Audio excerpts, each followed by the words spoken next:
Dear beloved Thay, dear beloved community, let us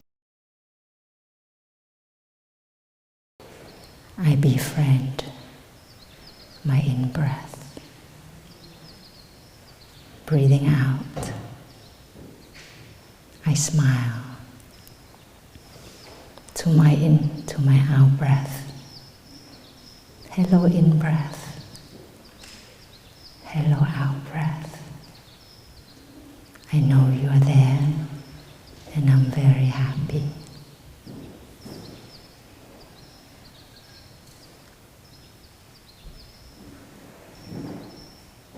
In-breath, out-breath.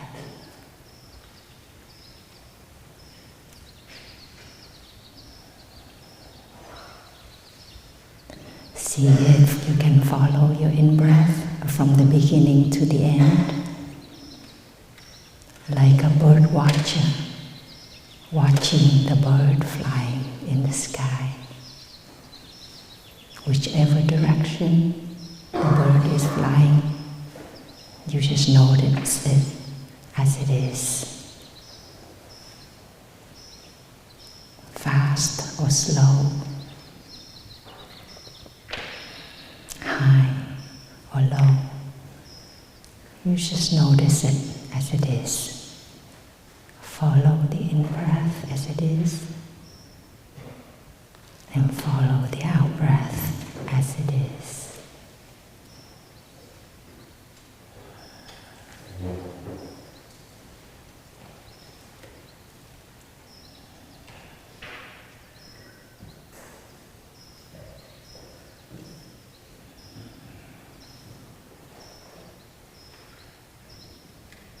And as you follow your in-breath and out-breath, you also become aware of your body, aware of your forehead, aware of your face. Smile and relax all of your muscles, facial. The muscles on your face, just smile and relax them. Hello, body.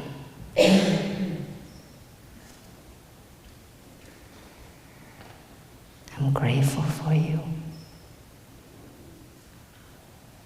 You are always there for me. Help me to take better care of you. Help me to relax and come home to you.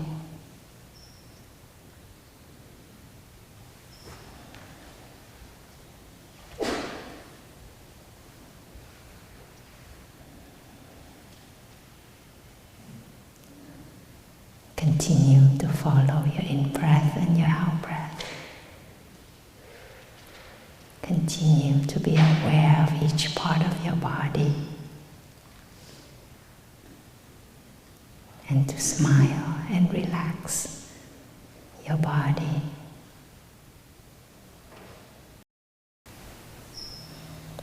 Let us enjoy 3 sounds of the bell as we continue to be there with what's arising in us, in the body, the breathing, and the feelings and the thoughts.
Dear beloved Thay, dear beloved spiritual family, I know you're here and I'm very happy and grateful.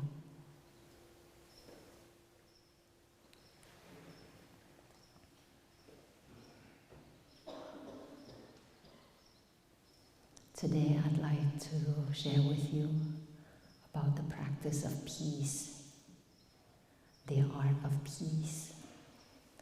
First of all, I have a disclaimer to make. When you say the art of something, it does not mean you have perfected it. You are an apprentice, and you practice day after day, year after year.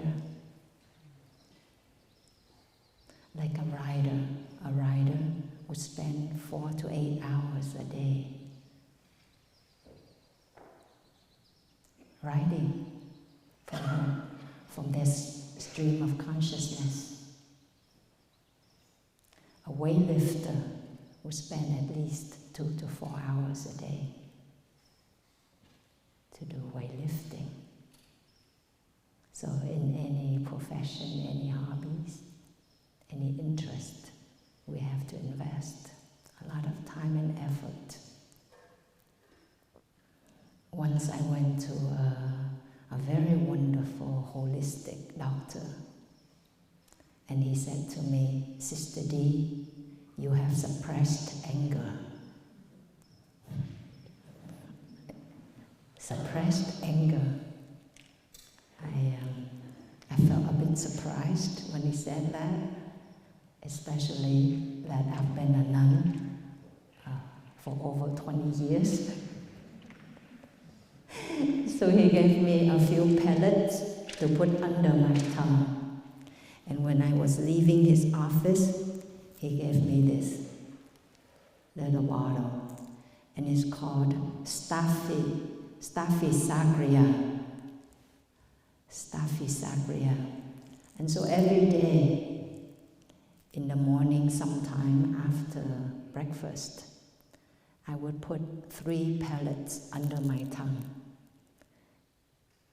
And I would breathe and say, "Hello, my suppressed anger." I don't know if the pellets do anything for me, but at least in that moment, I am acknowledging, I'm recognizing that there is suppressed anger in me. In my whole life, in my mother's life, in my ancestors, there is suppressed anger. So I learned to say hello to it when I put 3 pellets under my tongue. And any time throughout the day when it arises, I say hello. And that's learning to be a soulmate to what is arising in us, whether it's anger, sadness, fear, despair, confusion, happiness, joy, excitement, whatever it is. Learn to recognize it as it is. And so, it is that practice of simple recognition that helps us to know what is going on with us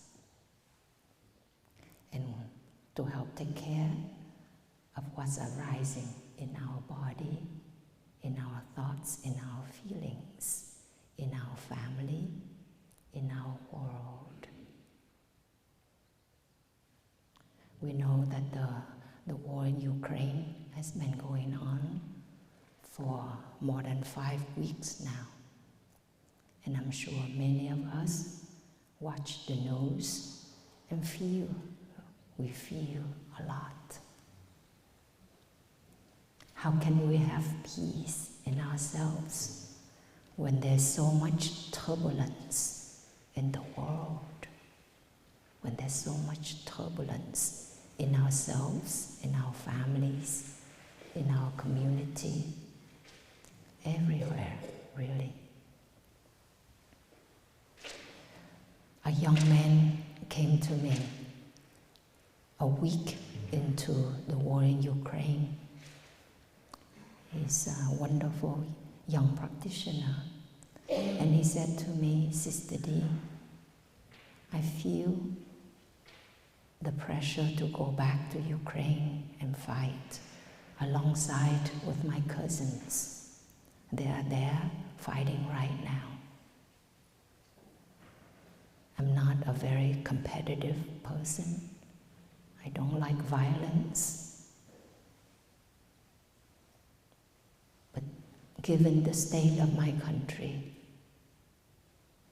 of my people, I feel so torn. What should I do?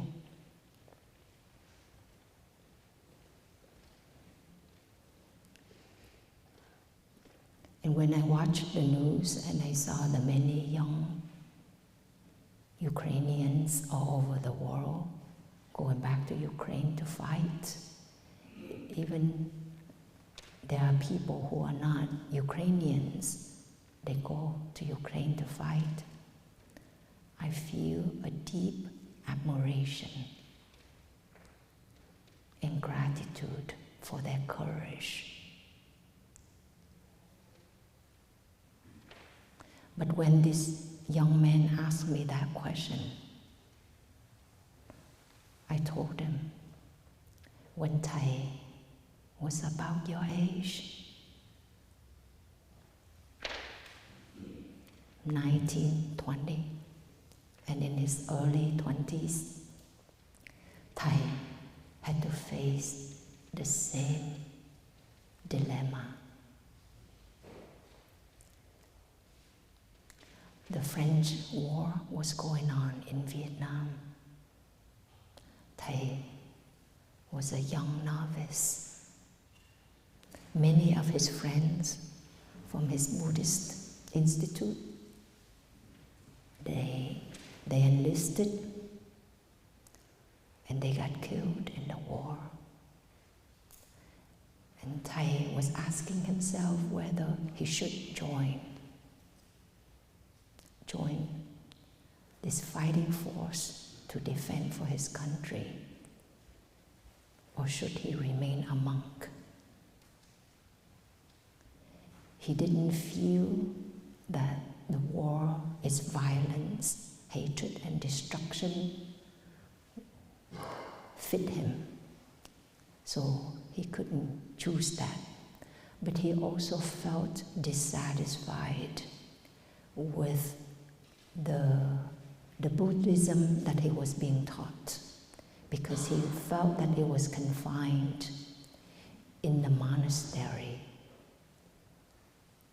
It didn't address the suffering, the violence, the despair that were going on all around him and in his country. So Thay yearned for and envisioned a Buddhism that would be renewed, that would be able to apply the deep wisdom into service, into action, so that there can be peace, reconciliation between warring parties in the hearts of the people. At a very young age, Thay had to make that decision, that choice. And I told this young man, because Thay made that choice, and the many subsequent choices for peace, that is why each one of us, we are here today, isn't it? If Thay had chosen to enlist as a soldier, what would happen to us today? Where would we be?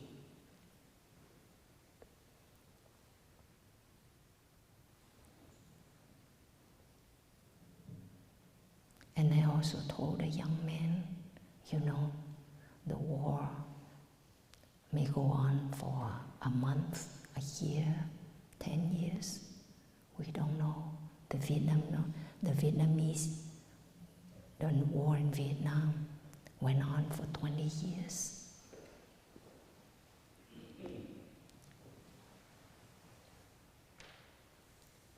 And before that, the French War, that went on for almost 100 years.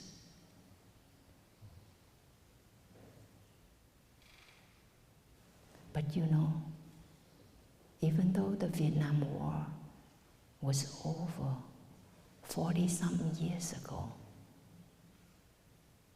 but the effects, the Vietnam War, the psychological devastation, the consequences are still here in so many of us. My brother and I are products of the Vietnam War. We were born to American GIs.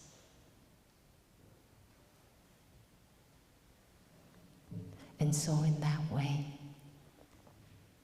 I encourage him, this young man,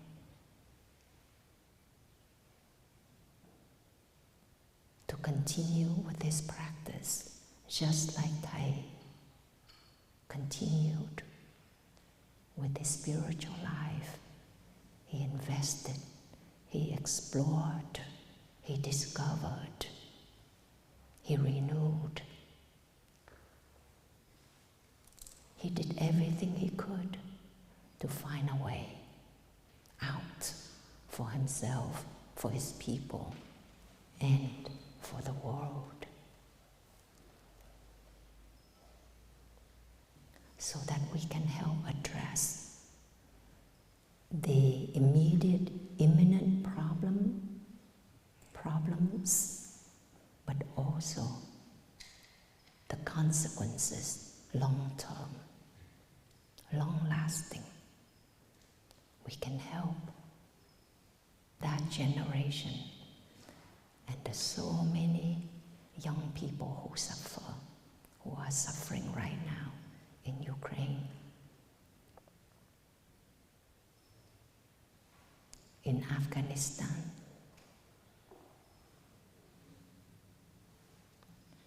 in Africa, in America, everywhere.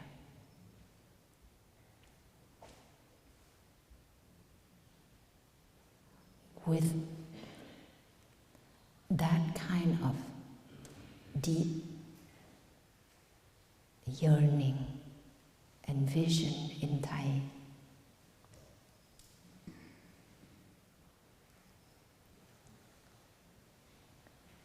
that unrest in him,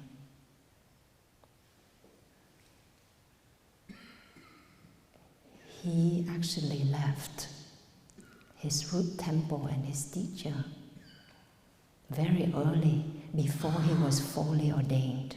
When he was only a novice, he already went to Saigon with 2 other novices to find a way,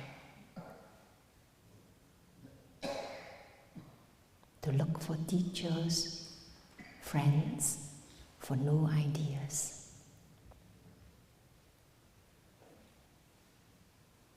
We are lucky because Thay has gone through so much, opened the path for us, laid down the path for us.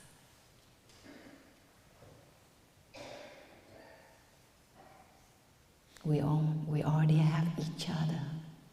We already have the practice. Really, all we need to do is to go deeply into the teachings and the practices that Thay has given us.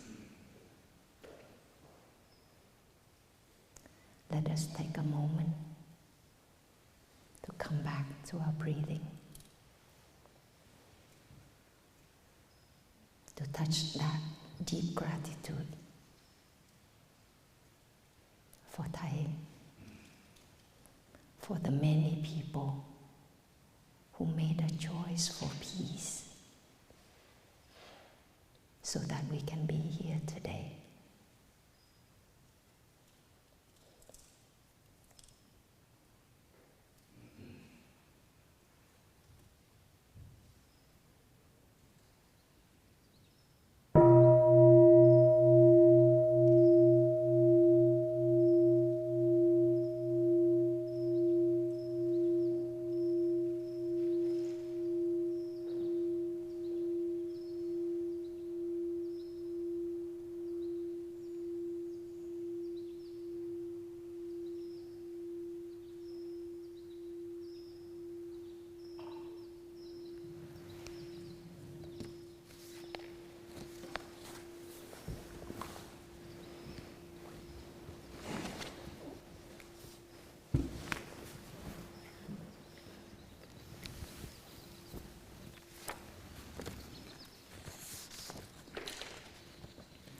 One of the discoveries that Thay made was in the early 1970s when he went to Paris to be a professor at this university, very prestigious university, Sorbonne.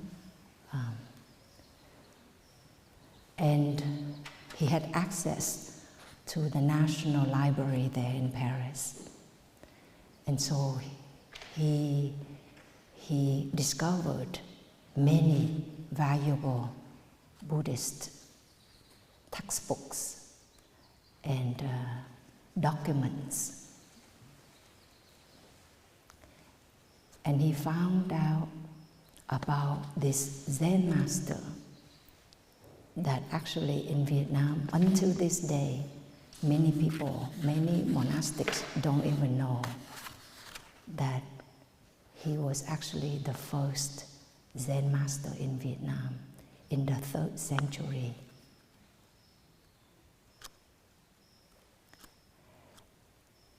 And this Zen master, he wrote an introduction to a sutra called Anapanasati Sutta.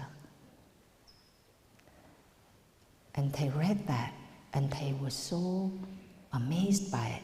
And he looked up and he found a Pali version for it, the full sutra.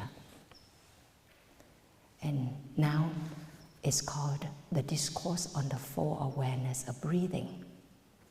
And Thay said, when he discovered that sutra, Thay was so happy. He felt like he was the happiest person in the whole world. And with that sutra and some other sutras from source Buddhism or original Buddhism, means the teaching is given directly by the Buddha. These teachings became the foundation for Thay's teachings and the practices that he offered to the West since then. Last week, Thay Phap Lu, my brother, talked about the awareness of the body. In this sutra, the Discourse on the Full Awareness of Breathing, there are 16 exercises that are divided into 4 categories. The first category is to be aware of the body, which I did a short, brief, guided meditation for you. To come back to the breath, because the breath is a part of the body. The breath is a part of the body, and yet it reflects the mind. And this is why it's the foundation in all of our practices, that we can recognize in ourselves whether there is peace or not, and whether we can transform that anger, that violence, that hatred in us into peace, or to cultivate further peace in us. Because in the Chinese character, it's very amazing. The character for breath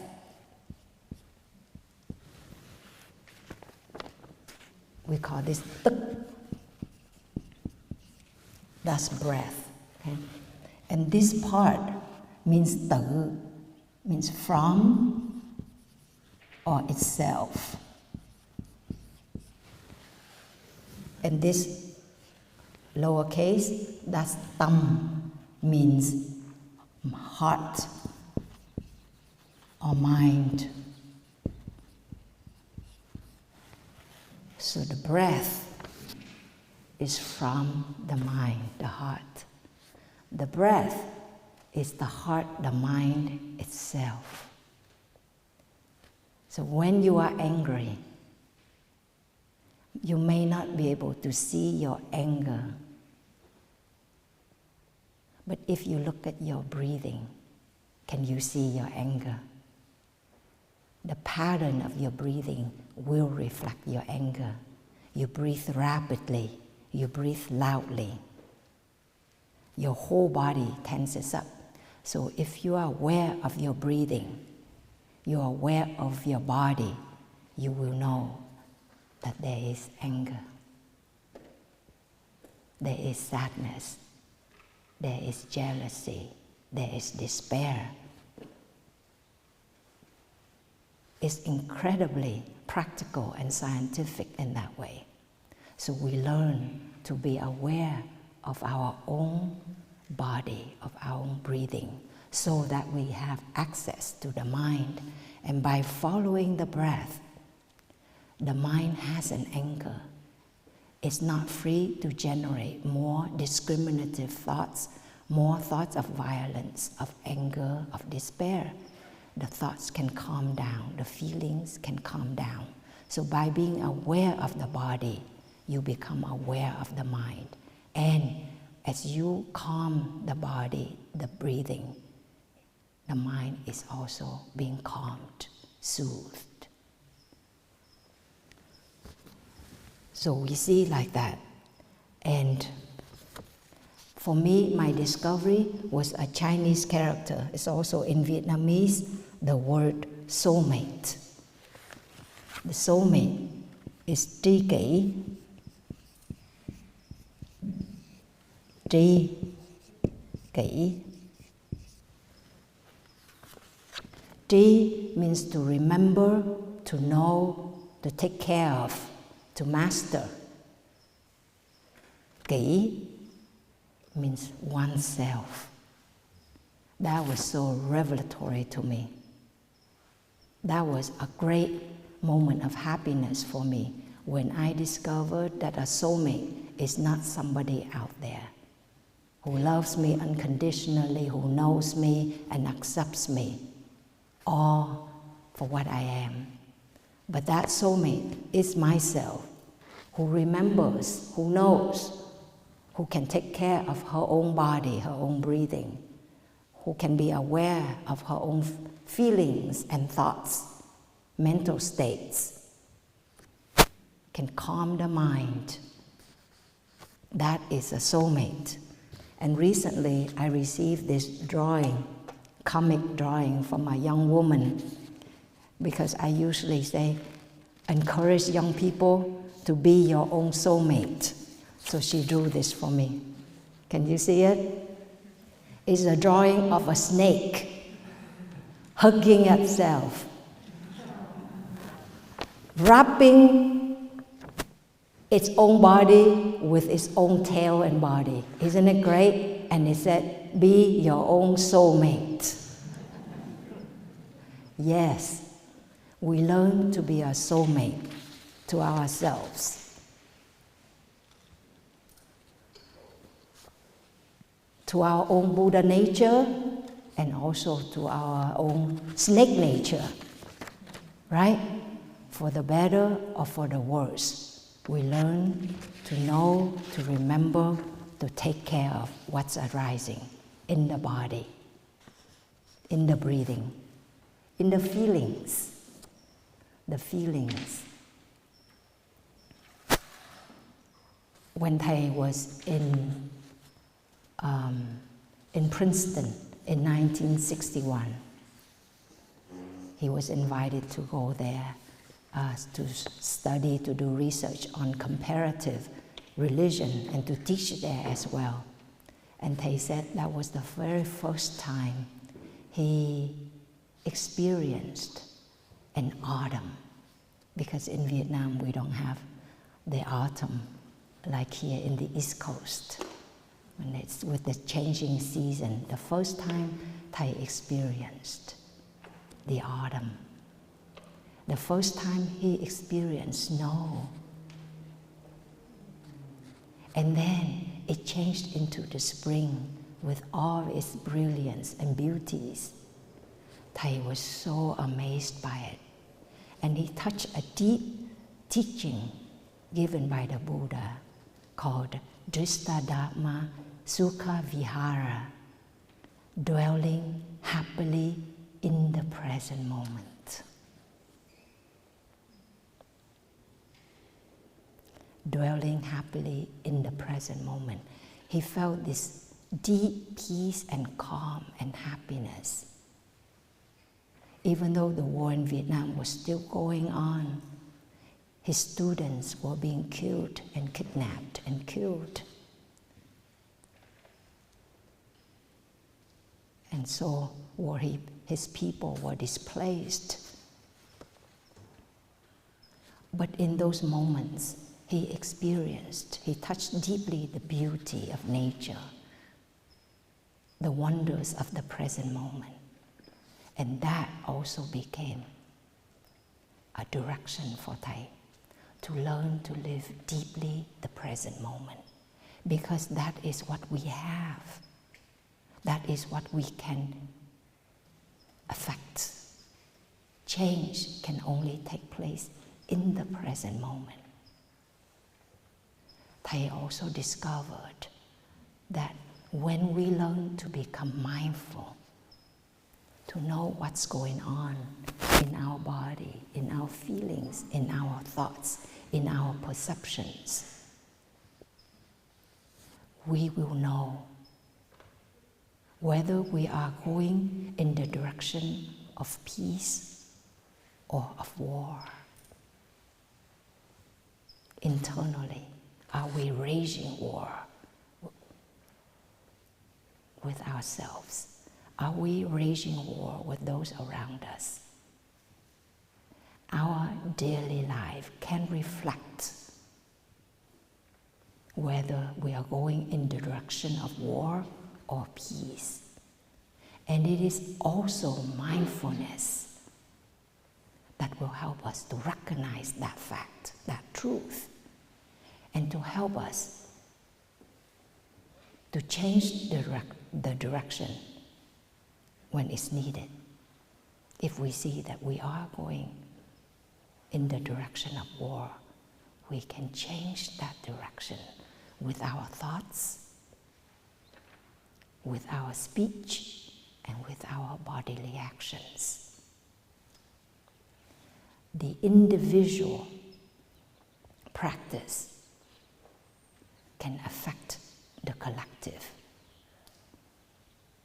state of being, state of mind, and vice versa. We very much affect each other.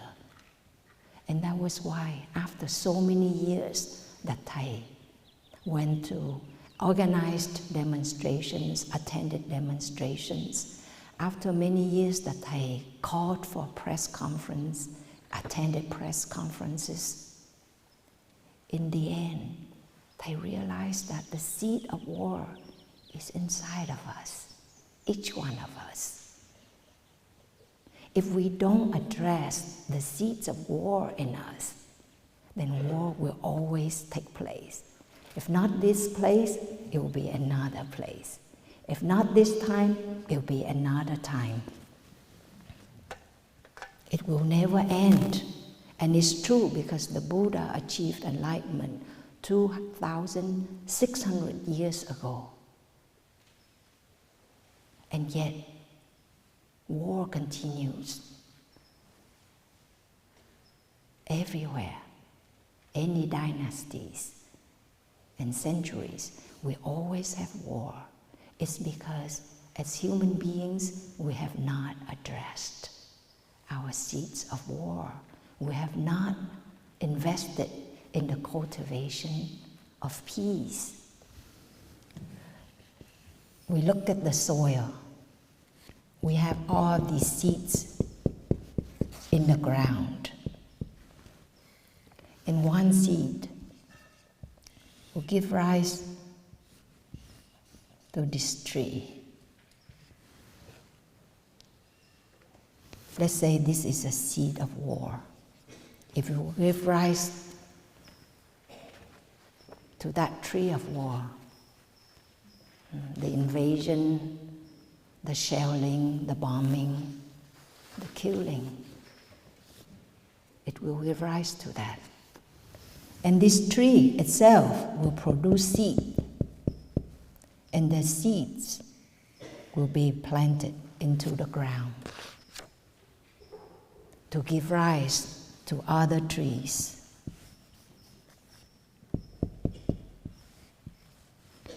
So the seeds give rise to the trees.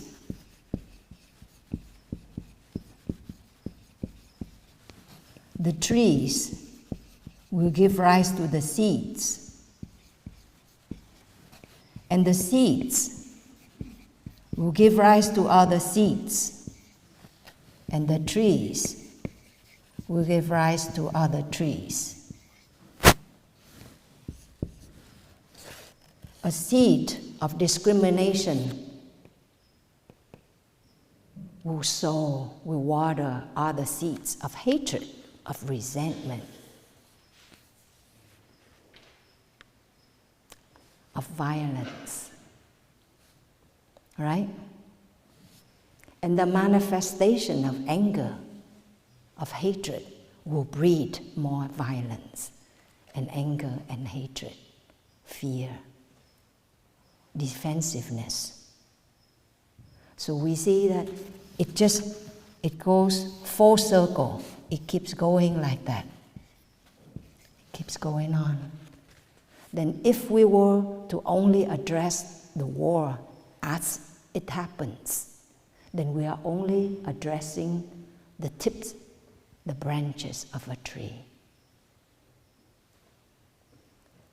We are so willing to contribute millions of dollars, billions of dollars to provide aid, weapons to Ukraine to fight this war, which I'm very grateful for. But we have to look at the reality, is that ourselves as a nation, as the world, we would be very hesitant to spend even a few $1 million to raise the salary of the teachers, to strengthen the educational system, to take care of the children, to address the problem of poverty, of discrimination in this country, to rehabilitate young people, people in prison. We would hesitate to invest in that. We actually would reduce the budget for that. And then we also wonder, why is it that as such a rich country, such a developed country, but we are so divided as a country, as families, we are so divided.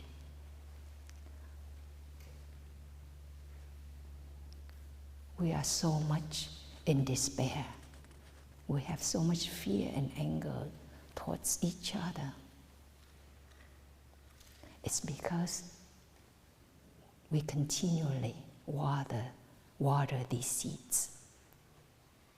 So if we are aware that seeds will give rise to seeds, will give rise to trees, and go whole full circle like that, then we become more responsible as individuals in taking care of our body, of our feelings, of our mind. I know very few Chinese characters, but I really, really appreciate them because they carry such deep wisdom. The mind. So I will go to the third category when we take care of the mind. Breathing in, I am aware of the mind. Breathing out, I am aware of the mind. You're aware of the different states of mind that arise. That could be a state of spaciousness, a spacious mind, or a very closed mind. Just aware of it as it is. Is it suffocating or is it liberating? The state of mind in this moment. To be aware of it as it is. Not to take side. Not to condemn it or not to identify ourselves with it. That is a very deep practice. In Thay's whole life as a spiritual practitioner and as a peace activist, Thay maintained the neutrality of his stance. He was attacked by both the communist and anti-communist. They were suspicious of him, but he always remained neutral. And how do we practice remaining neutral? By learning to remain neutral with our own thoughts and feelings, with what's arising in our body and our mind. We practice that day after day, being aware of the mind. In the Chinese character, there is this character for, and also the mind has been likened. Like to learn about the mind, it's like we watch, like a person standing at the gate, watching who's coming in and who's going out. That is how you learn to be aware of the mind. Be just a guard standing there, watching. Anger is arising, anger is disappearing. Jealousy is arising, jealousy is disappearing, or increasing or decreasing. You learn to be aware of it, like standing at the gate.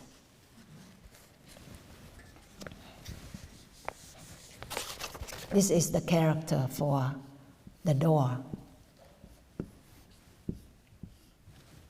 The door move like that, okay? And I discovered this character and I just love it. So, in between the two doors, if there's a character of the moon, the word means nhàn. Okay? Nhàn means leisure. Nhàn hạ rảnh rỗi. Plenty of space and time. Nhàn. Okay? But it's also the door.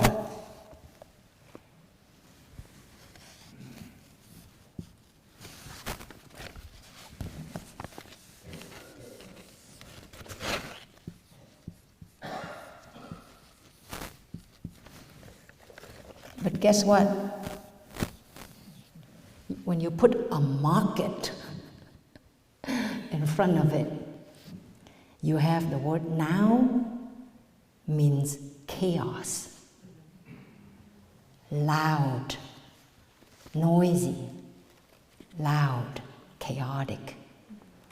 This is chaos, and this means leisure, spaciousness. Can you see the difference? So in our practice, when we learn to be aware of the mind, to be a guard, standing there at the gate of the mind. And the gate of the mind can be reflected through the gate of the eyes, right? Whatever we watch, we look, it will go into our store consciousness. The gate is right here, the two ears. It's kind of amazing, huh? You can close the eyes. You also have the outer ear, the middle ear, and the inner ear, right? There's gates there. Here's the gate at the nose, two nostrils. The gate at the mouth right here. The gate of the body that we can become aware. And the gate to our thoughts and feelings. We have to ask ourselves, am I putting the moon there? Or am I putting the market there? What am I consuming? If I'm consuming chaotic noise, yeah? If I consume misinformation, disinformation, then what would become of my mind? A chaotic mind. Breathing in, I am aware of my mind.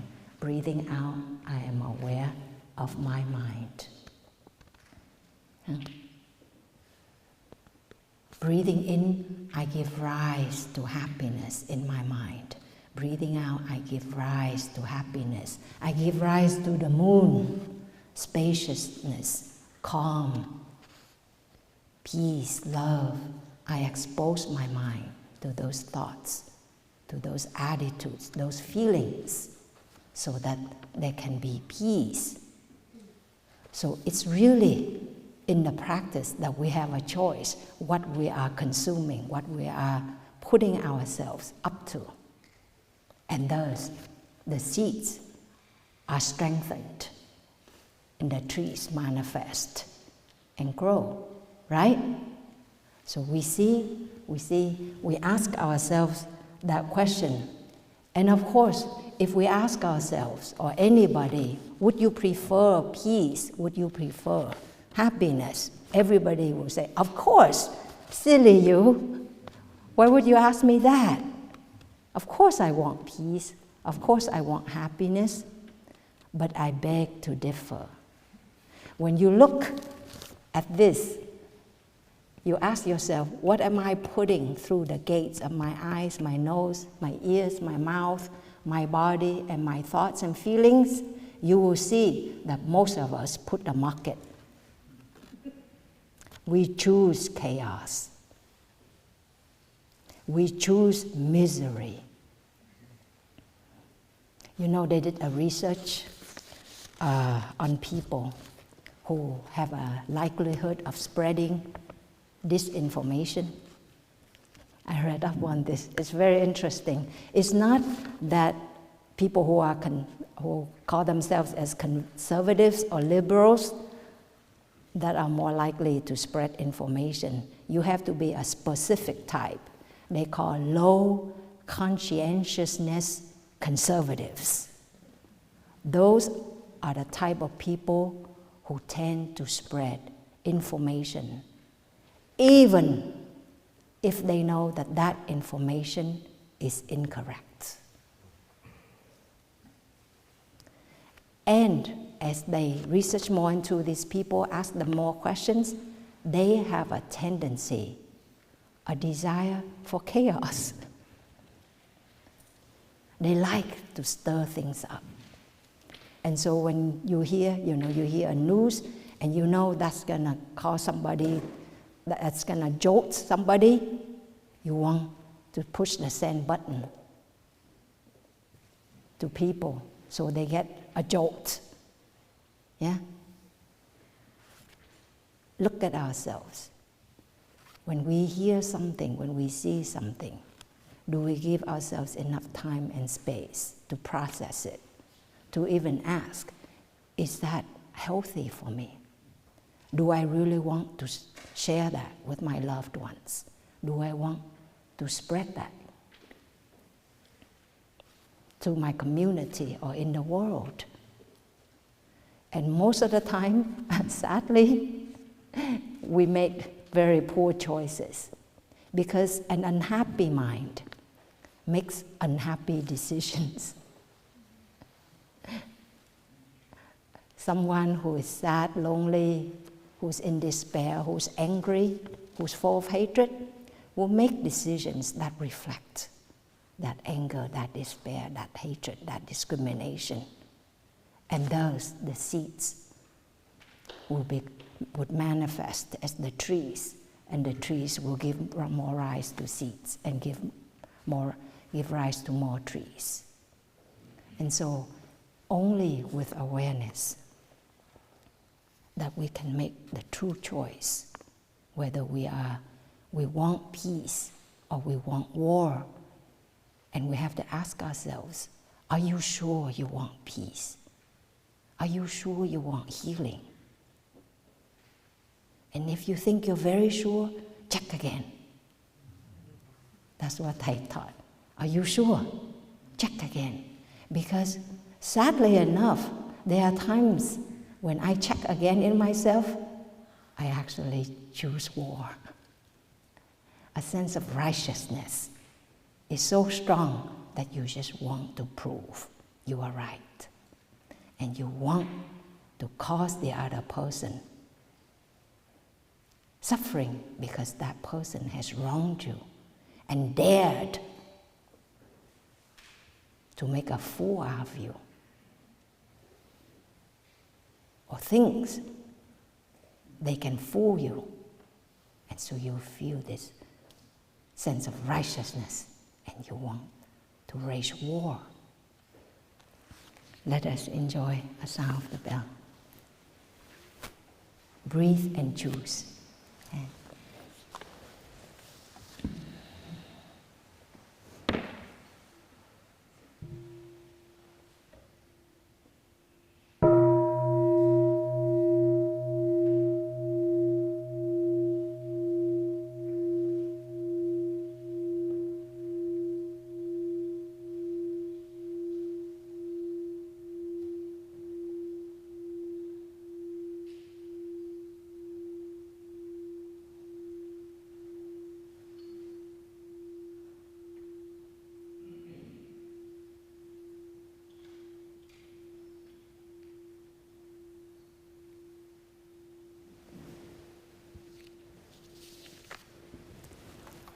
so be a soulmate to your different states of mind.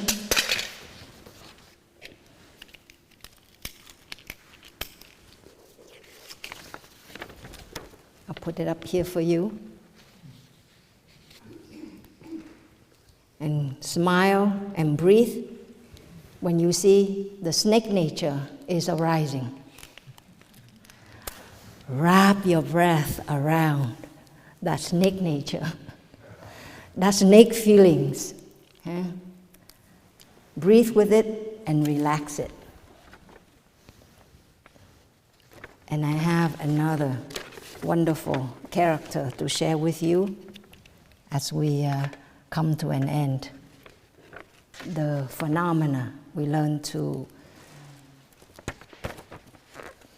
take care, to be a soulmate to what's arising, or it's called the objects of mind. In Chinese character, there's also this, the character for perception. So you see the character for perception.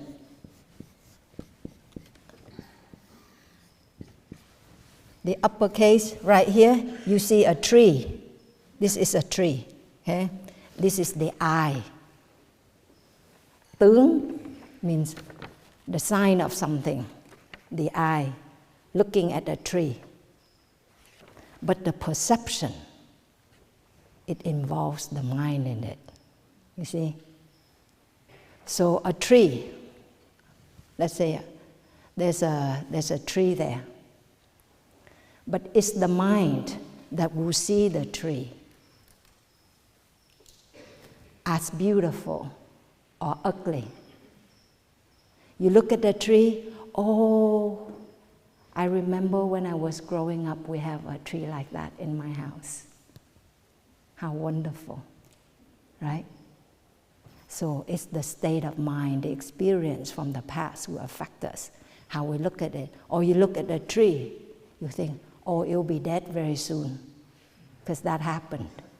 or that tree fell on somebody and that person died. It's a very dangerous tree. Yes, so perception. The phenomena are as they are, a tree, a house, a person. But it's the state of mind, the life experience that we have will affect us, how we look at that situation, that object, that person. Somebody, this morning I decided not to wear the scarf, even though our teacher likes it when sisters go up in public, in front of the public. Thay likes us to put on a scarf because he said, as nuns, we can still remain beautiful, you know? So we put on the scarf. But today I specifically don't put on a scarf because I think of women with alopecia. When they lose their hair, you know the recent incident, right? Yes. To say that we can be beautiful, even if we have an illness and all of our hair falls, or when we grow old, our hair falls, or we just decide to shave our head and be nuns. We are beautiful. We are beautiful when we can be a soulmate to our body, to our feelings, to our mind, to what's arising. When we look at the phenomena, this morning when we touch the earth, we practice being aware of impermanence. Everything is impermanent, and yet we regard everything as if it's permanent. And that's why we suffer. So it's our way, it's the mind, through the lens of the mind that looks at whatever that is happening, that will determine whether it's peace or war, it's happiness or suffering. It's the state of mind. Those of us who are hurt from deep within, who have many unresolved conflicts, we hurt ourselves, we hurt others. Hurt people, hurt people. And so we learn to take care of that state of mind, take care of our mind through being a soulmate to our body, to our feelings, to our mind. Whatever we regard, we remember that that is impermanent. And thus we cherish more the life that we have. We cherish more the life that is around us. Very soon we will recite the 14 Mindfulness Trainings. And Thay explained why he wrote the 14 Mindfulness Trainings and transmitted to his first 6 students in 1966, the 14 Mindfulness Trainings. He said, because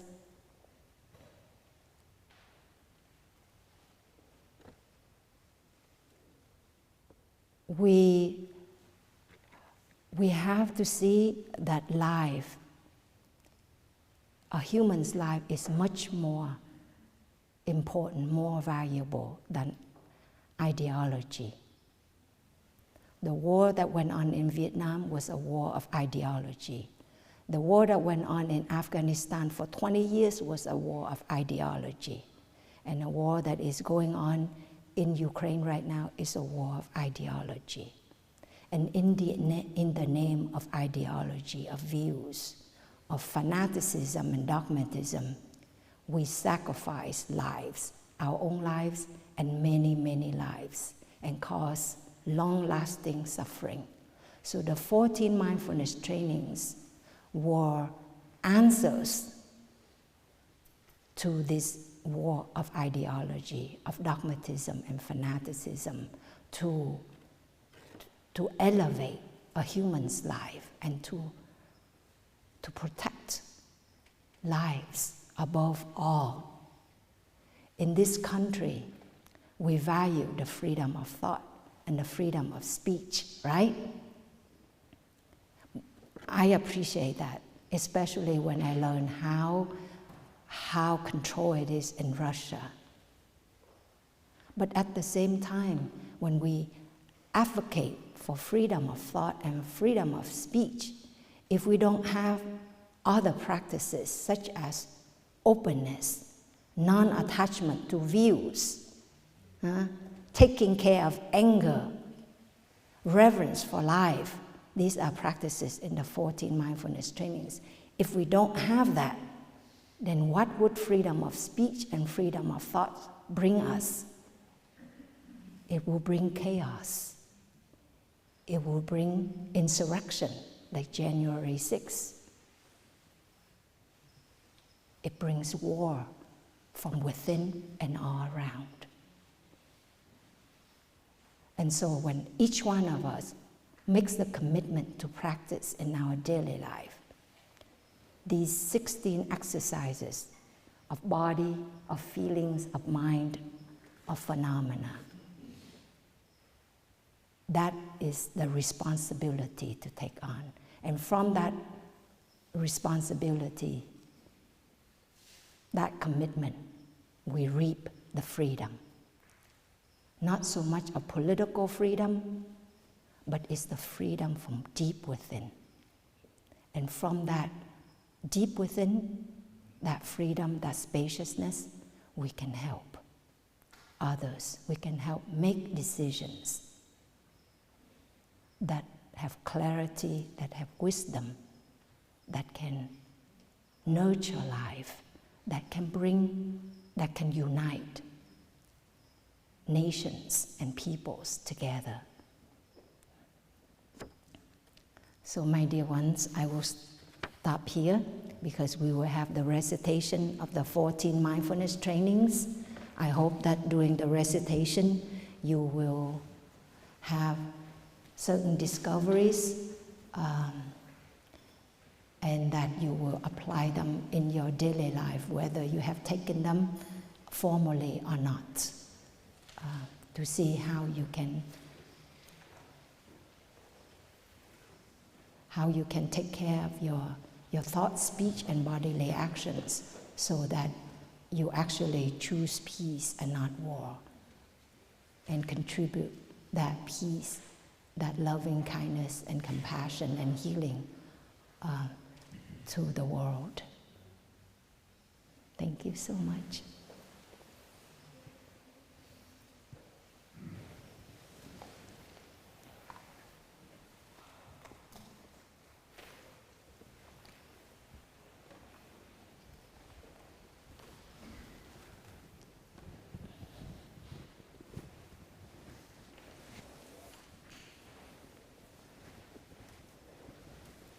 Come back to the breath. Stay with the breath. Breathe and smile. I'm here for you. I'm learning to be a soulmate to you.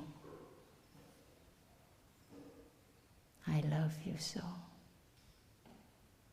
May this peace, may this love radiate from within